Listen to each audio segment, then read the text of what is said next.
சிம்பிளாக ஈஸியாக ஓணம் சதய ஸ்பெஷல் ரெசிபி வாழைக்காய் மெழுகு பிரட்டி எப்படி பண்ணுறதுன்னு பார்க்கலாம். இது வந்து பார்த்திங்கன்னா 10 நிமிஷத்தில் பண்ணிடலாம். ரைஸ் மில்லட்ஸோட அவ்வளோ மேட்ச் ஆகும். இதுக்கு நம்ம ஒரு வாழைக்காய் எடுத்துக்கலாம். இதனோட ஸ்கின் எல்லாம் வந்து நம்ம எடுத்துடணும். இது வந்து ரொம்ப எடுக்க வேணாம், மேலே இருக்கிற கொஞ்சம் மட்டும் எடுத்துருங்க. அந்த க்ரீன் பார்ட் வந்து இருந்தால் நம்ம சாப்பிடும்போது நல்லாயிருக்கும். வாஷ் பண்ணிவிட்டு நீங்கள் பண்ணலாம். இதை தண்ணியில் போட்டுருங்க. தண்ணியில் போடும்போது என்ன ஆகுனா அது ப்ரௌன் ஆகிறது வந்து தடுக்கும். அது இது வந்து எந்த ஷேப்பில் வேணாலும் நீங்கள் கட் பண்ணிவிட்டு பண்ணலாம். நான் வந்து ஸ்ட்ரைப்ஸாக கட் பண்ண போகிறேன்.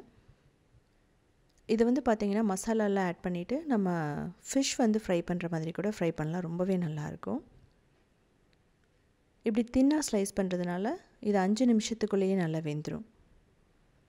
இல்லை நீங்கள் க்யூப்ஸாக கூட போடலாம். சின்ன சின்ன க்யூப்ஸாக போட்டு கூட பண்ணலாம். கூடிய சீக்கிரமாக அந்த வீடியோவும் போடுறேன்.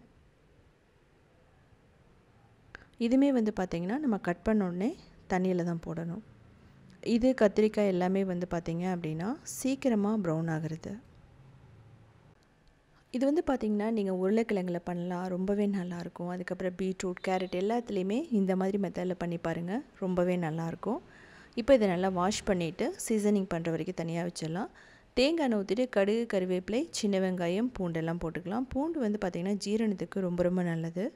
ஸோ அதனால் ஸ்கிப் பண்ண வேணாம். இப்போ தண்ணியை வடிகட்டிட்டு வாழைக்காய், உப்பு, மஞ்சள் தூள், மிளகாய் தூள் போட்டு நல்லா ரோஸ்ட் பண்ணுங்கள். நீங்கள் மீடியம் ஃப்ளேமில் வச்சுட்டே வந்து ரோஸ்ட் பண்ணலாம். ஸோ நல்லா ரோஸ்ட் பண்ணி மசாலாலாம் இறங்கினதுக்கப்புறமா இதை மூடி வந்து நம்ம வச்சு குக் பண்ணணும். இது ஒரு 5 நிமிஷம் மூடி அதுக்கப்புறம் கொஞ்சம் எடுத்து ரோஸ்ட் பண்ணிங்க அப்படின்னா கீழே வந்து ப்ரௌன் ஆகாது. அதே சமயம் நல்லாவும் ரோஸ்ட் ஆகும். இதில் கடைசியாக கொஞ்சம் பெப்பர் பவுடர், ரோஸ்டட் ஜீரக பவுடர், கொத்தமல்லி பவுடர் இதெல்லாம் போட்டுட்டு நல்லா ரோஸ்ட் பண்ணுங்கள். இதில் வந்து தேவைப்பட்டால் 1 டேபிள் ஸ்பூன் நெய் கூட விட்டு பண்ணலாம். இப்படி ரோஸ்ட் பண்ணதுக்கப்புறமா திரும்ப மூடி வச்சு ஒரு 2 நிமிஷம்.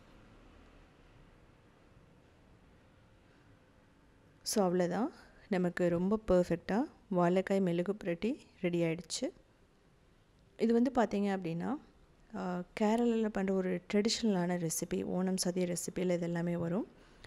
ஸோ இதே மாதிரி நிறைய ரெசிபிஸ் வேணும் அப்படின்னா ஓணம் ஸ்பெஷல் நீங்கள் உத்தமி கிச்சனை ஃபாலோ பண்ணலாம். க்ரியேட்டிவ் வேர்ல்டுன்னு இன்னொரு சேனல் இருக்குது.